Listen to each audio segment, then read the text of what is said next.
주님께서 우리에게 성찬을 주시는 건 정말 놀라운 은혜입니다.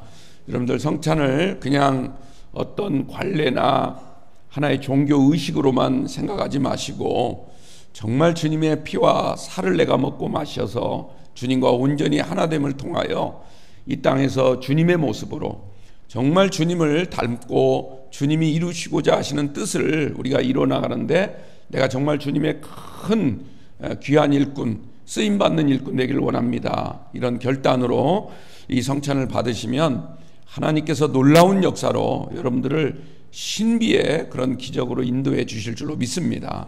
성찬을 행할 때마다 늘 경건하고 또 마음을 항상 주님께 모으면서 또 성찬을 같이 나누는 우리 형제 자매들끼리도 너무 조급하게 나오지 마시고요. 제가 성찬을 행할 때마다 계속 멘트를 하는데도 들은 척만 척 하시더라고요. 근데 천천히 나오셔도 다 되니까 그렇게 여러분들 저기 우리 일본이나 해외 성지순례 갔을 때 그 수속 밟는 데 있잖아요.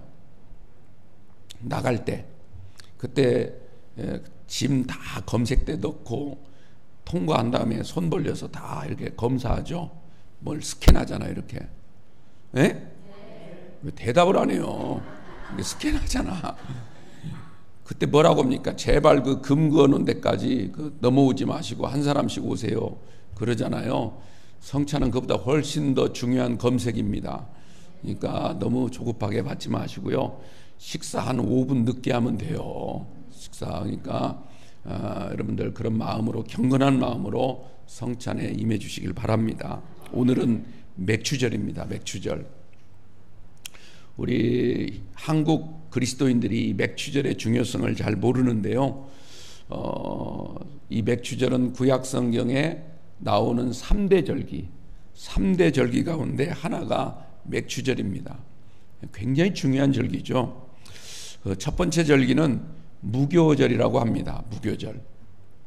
어떤 분은 6월절이라고 알고 계시는 분이 계시는데 뭐 그것도 틀린 말은 아니지만 어쨌든 무교절이 정확하게 첫 번째 절기고요. 두 번째 절기는 바로 맥추절입니다. 맥추절. 이 맥추절은 나중에 성경을 읽어보면 77절이라는 이름으로 바뀌게 되고요.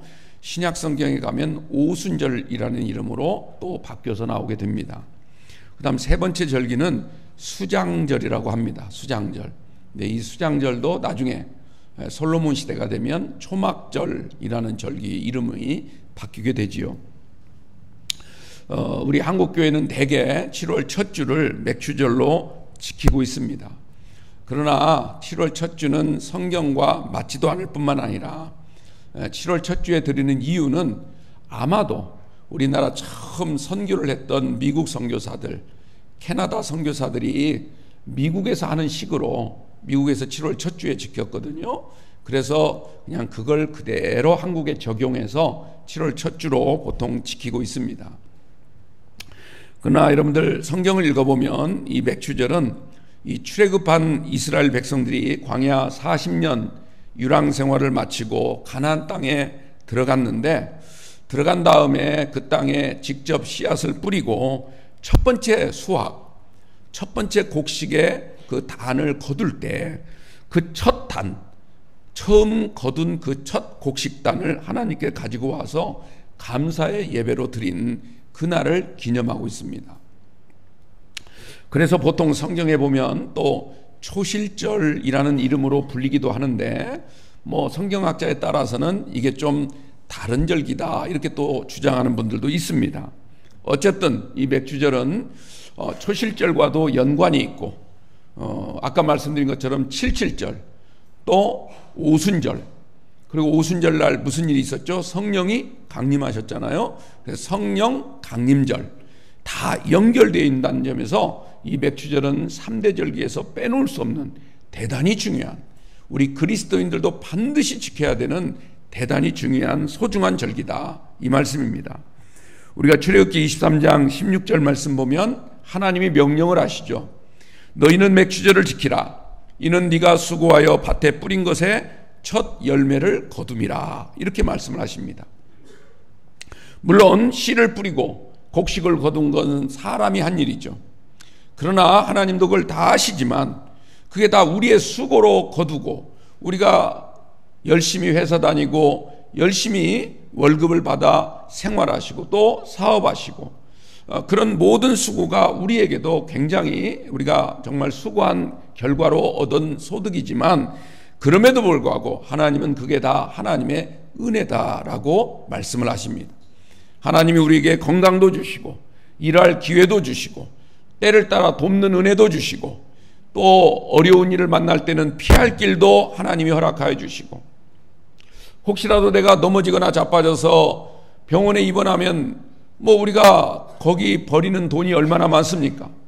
검사하는데도 몇 가지 검사하고 또 의심되는 거 있다고 하면서 자꾸 의사가 불안한 말을 건네면 혹시나 해서 이것 찍어보고 저것 찍어보고 하면 수십만 원, 수백만 원 홀라당 나가는 거예요. 이 모든 것이 하나님이 나를 지켜주셔서 오늘 이 자리에 지금 나온 줄로 믿습니다. 늘 그런 고백과 함께 하나님께 진심으로 감사하는 마음으로 여러분들 신앙생활 승리하시기를 주님의 이름으로 축복합니다. 이 엄밀히 말하면 이 맥주절은 사실 오순절과는 조금 다른 절기입니다.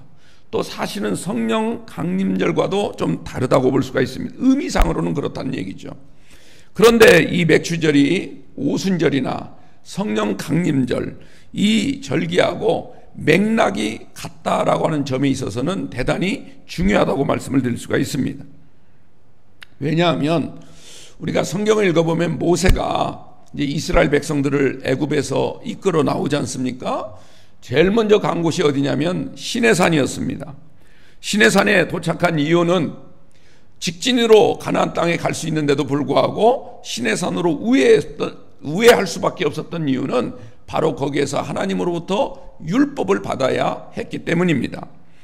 모세는 시내산에 올라가서 하나님께 율법을 받았는데 그 율법을 받은 날짜를 계산해 보면 정확히 맥주절과 연결이 되어 있습니다. 율법이라고 하는 것은 우리가 생활을 할 때, 물론 신앙생활도 포함이 되지만 우리가 일상의 삶을 살아갈 때 반드시 지켜야 될 우리 삶의 윤리와도 같은 것이고 어떻게 보면 정신적인 양식에 해당이 됩니다. 삶의 양식이라고 볼 수가 있는 것이죠. 그리고 또 맥주라는 말은 뭡니까? 곡식을 씨앗을 뿌리고 거둔 곡식의 첫 단을 하나님께 바침으로써 그 다음에 우리의 육신에도 하나님이 양식을 주셨음을 고백하는 그런 날입니다. 그러니까 삶의 양식도 되지만 육신의 먹을거리도 하나님이 맥주절을 통하여 주셨다는 얘기죠. 그리고 그날 성령 강림절이 또 연결되어 있다는 것은 우리의 영혼의 양식까지 주신 하나님, 그러니까 삶의 양식이 되시고 육신의 양식이 되시고 우리의 영혼의 양식이 되시고 더군다나 우리가 여호수아서 3장 말씀을 읽어보면 자 이제 모압 평지에 모였던 이스라엘 백성 출애굽 2세대가 드디어 요단강을 건너서 가나안 땅을 정복하러 가는데 그 요단강을 건너서 처음 하나님께 예배를 드렸던 그날이 바로 맥주절과 같은 날입니다. 여호수아 3장 15절 말씀을 보면 이스라엘 백성이 요단강을 건널 때 요단강물이 차고 넘쳤다라고 설명하고 있는데 그 이유는 그때가 바로 곡식을 거두는 그런 때였음을 우리에게 말하고 있습니다. 이게 맥주절과 연관되어 있다는 거죠. 그러니까 삶의 양식도 되죠. 또 우리의 그 육신의 양식도 하나님이 주신 날이죠. 영혼의 양식도 되시고 우리가 살아갈 땅에 식용도 허락하신 그 하나님의 은혜가 고스란히 담겨있는 절기가 맥주절이라는 점에서 맥주절은 대단히 중요하다 하겠습니다. 그런데 이 절기가 나중에 솔로몬 시대가 되면 절기가 약간 변하게 돼요. 무교절이라고 하는 절기는 누룩을 넣지 않은 빵을 일주일 동안 먹으라는 건데 바로 그 직전 하루 전날 14일 날이 바로 유월절입니다. 그들이 양을 잡아서 피를 문설주와 임방에 바르고 또 사방에 뿌린 다음에 하나님의 죽음의 그림자가 넘어갔던, 그래서 자기들이 생명을 지켰던 그날이 유월절 아닙니까? 그게 1월 14일이었습니다. 그리고 15일부터 일주일 동안 무교절이 시작이 되는데 솔로몬은 이 날을 묶어버렸습니다. 유월절과 무교절을 같은 절기로 만들었다라고 하는 것이죠. 그 다음에 두 번째는 맥추절을 77절 이름으로 바꿨습니다. 그 이유는 무엇일까요?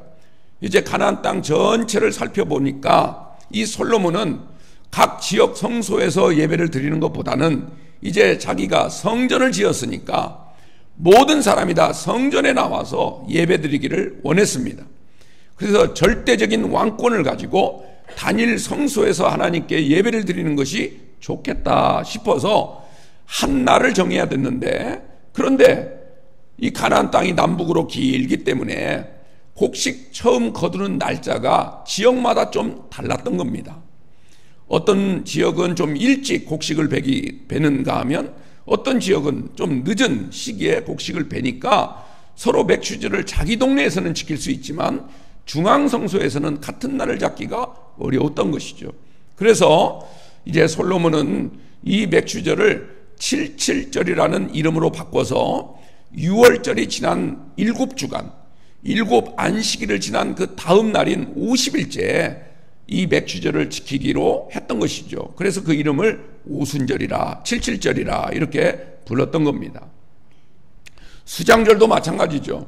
추수하는 시기가 또 각자 다르다 보니까 그것 역시도 한 날을 정해서 음력 7월 15일 날짜로, 그래서 그걸 수장절이 아닌 초막절이라는 이름으로 바꿨습니다.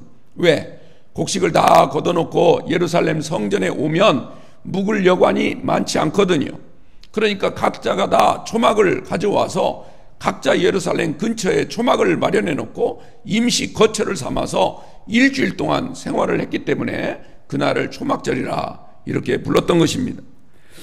각 지역마다 이렇게 곡식을 거두는 시기의 차이 때문에 이름이 바뀌었을 뿐이지 사실은 이 모든 것이 하나님의 은혜임을 기억하고 하나님 앞에 반드시 절기를 지킴으로써 내가 하나님의 백성이고 하나님께서 여전히 나를 사랑하시고 또 앞으로도 영원히 나와 함께 하시며 내 가정을 지켜주실 것을 하나님 앞에 기대하며 기도하며 하나님께 지켰던 3대 절기가 바로 방금 말씀드린 무교절과 맥추절과 수장절이었다라고 하는 것입니다. 여러분들이 이 절기를 꼭 기억하시고 이 절기에 따라서 하나님 앞에 정말 감사로 나아갈 수 있는 저와 여러분들이 꼭 되시길 바랍니다. 중요한 것은 오늘 맥추절과 관련해서 아주 중요한 것은 자, 신약 성경 말씀을 읽어보니까 이 오순절, 맥추절에 무슨 일이 있었습니까? 바로 오순절이 되었죠. 그때 성령 강림하셨습니다.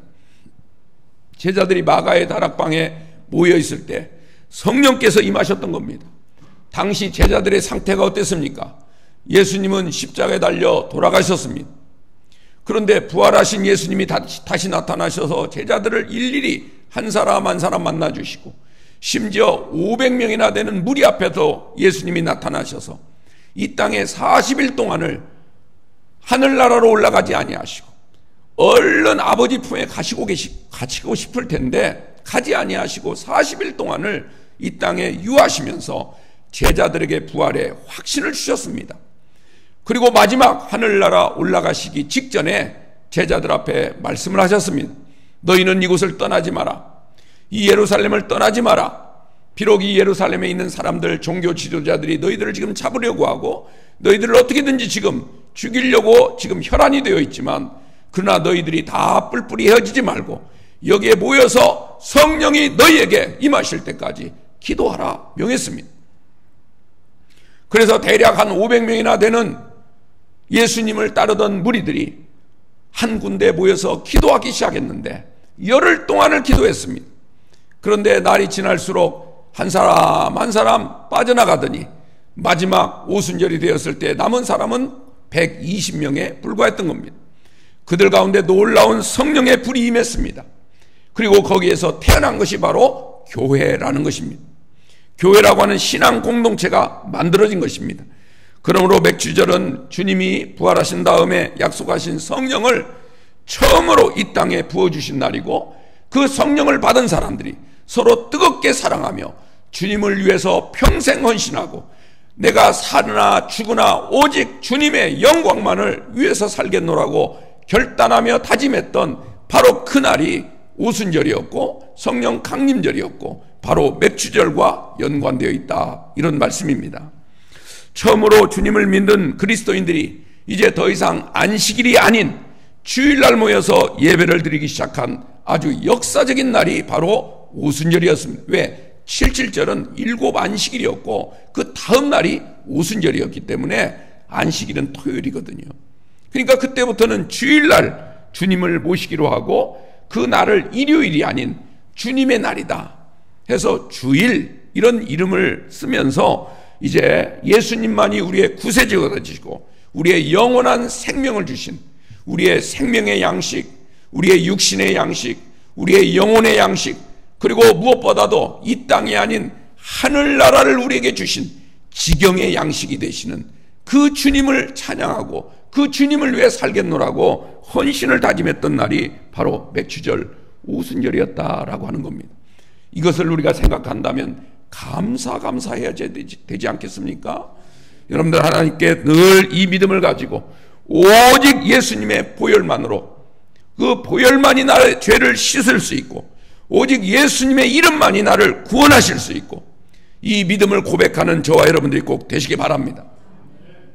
그러므로 맥추절은 단지 교회가 탄생했던 생일날이라는 의미 정도가 아닙니다. 하나님이 우리에게 구원을 주시기 위해서 새로운 역사의 장을 펼친 새날이요, 새 예배가 시작된 굉장히 중요한 날이라고 할 수가 있습니다. 이제 더 이상 구원이라고 하는 것은 유대인에게만 국한된 것이 아니라 모든 나라, 모든 민족, 만민에게 구원이 임하게 된 가장 역사적인 날이 바로 맥추절로부터 시작하고 있다, 이런 말씀입니다. 그래서 선지자들이 외쳤고 예수님이 선언하셨던 것처럼 교회는 어디입니까? 만민이 기도하는 집이라. 유대인만 기도하는 집이 아닙니다. 종교인들만 기도하는 집이 아닙니다. 잘 사는 사람만 기도하는 집이 아닙니다.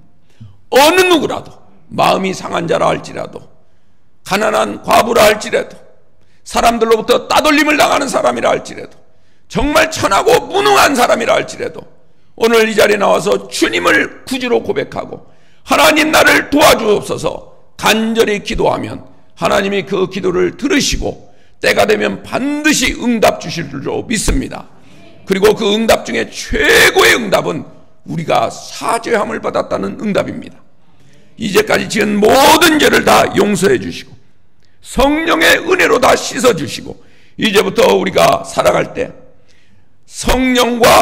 성령께서 우리와 끊임없이 교제하여 주시고, 그리고 무엇보다도 이제부터는 하나님의 자녀가 되는 권세를 주시는 놀라운 축복이 임한 날이 맥추절인 줄로 믿습니다.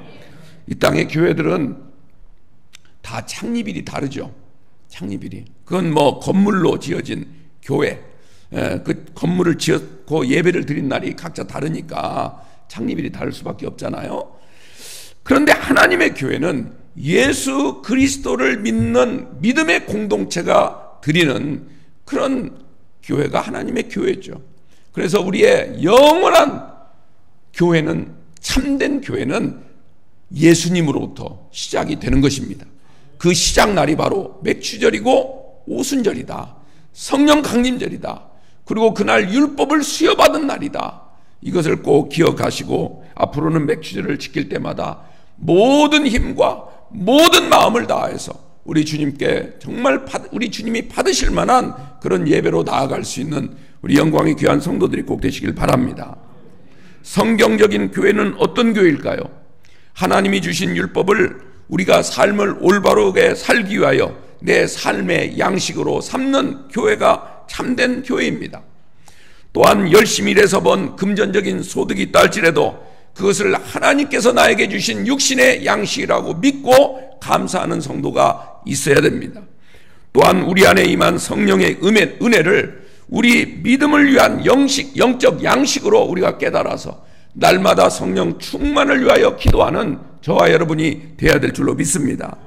그리고 언젠가 마지막 날이 오면 그 마지막 때 하나님이 우리에게 하나님의 나라를 허락하셔서 우리가 가지고 있는 믿음을 가지고 비록 겨자씨만한 믿음이라 할지라도 주님이 인정하시기만 한다면 그 믿음으로 말미암아서 우리가 영원한 나라를 소유할 수 있는 그때가 반드시 올 줄로 믿습니다. 이 믿음을 꼭 가지시기를 주님의 이름으로 축원드립니다.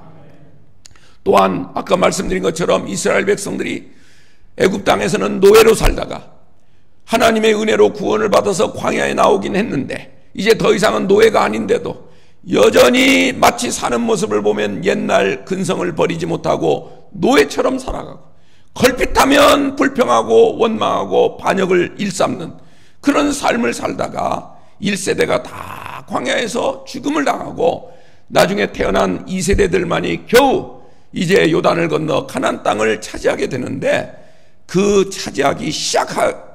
이 정복을 시작한 날이 바로 맥추절이라는 사실을 기억하시고 모든 것은 맥추절로 시작하고 맥추절로 끝난다는 사실을 여러분들 꼭 믿으시기를 주님의 이름으로 부탁을 드립니다. 오늘 본문 신명기 26장 말씀을 보면 이제 하나님의 은혜로 가나안 축복의 땅에 들어간 이스라엘 백성이 첫 번째 예배를 드리면서 하나님께 신앙 고백을 하고 있는 내용입니다. 한마디로 말하자면 이스라엘 백성들의 신앙 고백이라, 또는 다른 말로 하자면 역사 신조라, 이렇게 말씀을 합니다. 오늘 우리가 예배를 드릴 때 사도신경을 고백하는 것처럼 이들도 마치 사도신경 고백하듯 예배가 시작되면 항상 신명기 26장 말씀, 오늘 읽은 이 말씀을 성전에서 또는 회막에서 또는 믿음의 예배 장소에서 고백하면서 예배를 시작했던 것입니다. 그 내용은 우리가 한 절 한 절 살펴보면 다 공통된 게 있습니다. 그게 뭡니까? 이 모든 것은 하나님의 은혜입니다. 이 모든 것은 하나님의 은혜입니다. 이것을 고백하는 겁니다. 젖과 꿀이 흐르는 축복의 땅을 얻게 된 것도 하나님의 은혜입니다. 내 발로 들어갔지만 하나님이 허락지 아니하셨더라면 우리는 한 발짝도 들어갈 수가 없습니다. 모세는 무려 40년 동안을 이스라엘 백성을 이끌었습니다. 엄청난 영도자였습니다. 기적 행하였습니다. 지팡이 하나로 홍해를 갈랐고 반석에 물이 샘솟게 하였고, 그리고 하나님의 은혜의 기적을 일으키는 놀라운 그런 역사를 베풀었던 겁니다. 그럼에도 불구하고 모세도 들어갈 수가 없었습니다. 왜? 하나님이 허락지 아니하셔서. 늙어서도 못 들어간 게 아니에요. 모세가 마지막 120세가 됐을 때는 성경에 뭐라고 말합니까? 그의 눈이 흐리지도 않고 저 꼭대기, 느보산 꼭대기, 비스가 꼭 산 꼭대기까지 올라갈 만큼 건장한 체력을 가지고 있었습니다. 그리고 얼마나 정신도 맑았는지 모릅니다. 그 산 꼭대기에 올라가서 요단강 건너편을 바라보니까 저 태해까지, 즉 지중해 바다까지 보였더라. 북쪽으로는 골란 고원까지, 저 남쪽으로는 갑자기 단어가 생각이 안 나네요. 그 광야, 부엘세바가 있는 광야인데 해자로 시작하는데 얼른 단어가 생각이 안 나네요. 그 지역까지를 다 네겝 광야까지 다 바라봤다는 거예요. 네겝 광야까지. 뭐 제가 네겝 광야라 해도 어딘지 모르니까 뭐 사라 광야라 해도 그냥 아멘 하세요. 다 바라봤다는 거예요. 다 거기까지. 그만큼 건강했다는 겁니다. 모세가 하나님 앞에 애원을 합니다. 단 하루라도 좋으니까, 아니 잠시라도 좋으니까 한 발짝만이라도 내가 좀 들어가서 그 땅을 밟아보게 해주옵소서. 근데 하나님이 냉정하게 거절합니다. 물론 그 이유에 대해서는 제가 여러 차례 설교를 통해 말씀을 드렸어요. 하나님이 속이 좁아서 그런 게 아니에요. 모세를 생각해서 그런 거고 이스라엘 백성들을 사랑해서 그런 거예요. 그리고 또 중요한 교훈을 주기 위함이에요. 하나님의 지도자는 하나님 말씀대로 해야 된다는 거죠. 너희들 듣고 싶은 말만 해서는 안 된다는 거예요.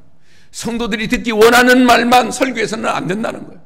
때로는 듣기 거북하고 때로는 나를 심장을 찌르는 말씀 같지만, 그러나 그 말씀이 하나님의 뜻이고 성령이 주시는 은혜라면 그걸 전해야 그게 바른 목자라는 것이죠. 그런 의미가 담겨 있어요. 모세도 못 들어갔단 말이에요. 그런데 이스라엘 백성들은 모세보다 믿음이 좋았겠습니까? 그렇지 않음에도 불구하고 하나님의 은혜로 그 땅을 들어가게 되었고 그 땅을 정복할 수 있었고 그 땅을 차지하게 되었던 것입니다. 내가 땀 흘려 피 뿌리고 곡식을 거뒀지만 그것도 누구의 은혜요? 하나님의 은혜입니다. 믿으시기 바랍니다. 이 모든 은혜가 나의 공로로 되어진 것이 아니라 하나님의 언약으로 되어진 줄로 믿습니다. 우리 조상과 맺어주신 그 언약의 기초에서 우리를 가나안 땅에 들어가서 차지하게 하신 줄로 믿습니다. 오늘 우리도 마찬가지예요. 우리가 하나님 나라 영원한 생명에 갈 수 있는 것은 예수님의 은혜뿐입니다. 예수님의 피를 흘려 돌아가신 그 십자가의 그 언약을 기초로 해서 우리를 구원해 주신 것이지 우리가 잘나고 똑똑하고 뭐 봉사 많이 했다고요? 천만의 말씀이 그것은 우리가 은혜 받았으니까 하는 거지 구원받기 위한 조건으로 하는 게 아니라 이 말이에요. 이해가 가십니까?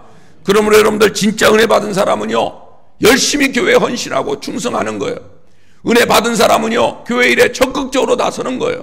은혜 받은 사람은요 성질 날 일이 있어도 참는 거예요. 주님을 바라보고. 은혜 받은 사람은요 시험거리가 다가와도 믿음으로 물리치는 거예요. 시험은 누구나 받는 거예요. 그러나 중요한 것은 그걸 물리치는 게 중요한데 그 물리칠 힘이 어디서 나오는가? 성령의 힘으로 나오는 거예요. 성령의 힘으로. 그래서 하나님 앞에 나와 예배할 때마다 우리는 늘 감사해야 됩니다. 하나님 앞에 찬송을 드릴 때마다 최선을 다해야 됩니다. 아멘 하실 때도 최선을 다해서 아멘 하십시오. 꼭 그 말 할 때만 그렇게 크게 하지 마시고. 오늘 11절 말씀 보면요 또 하나 중요한 이야기가 나오죠. 하나님의 은혜로 구원받은 모든 백성이 예배가 끝난 다음에 모두가 한자리에 모입니다. 그래서 함께 식사를 나누며 구원의 기쁨을 함께 나누는 겁니다. 우리 모두 하나님의 한 백성이 되었음을 찬양하는 거예요. 밥 먹는 게 아닙니다. 애찬이라고 해서 밥 먹는 게 아니에요. 물론 밥을 나누면서 교제를 하는 거죠. 왜? 한국 사람뿐만 아니라 세계 모든 민족이 먹는 것만큼 교제하기가 좋은 게 없거든요. 지난주에 오후에 식사 안 하고 나가서 드십시오. 한 사람당 책정된 금액 드리겠습니다 했더니 얼굴에 벌써 활짝 피었어요. 떼진한 철쭉꽃이 피었어요.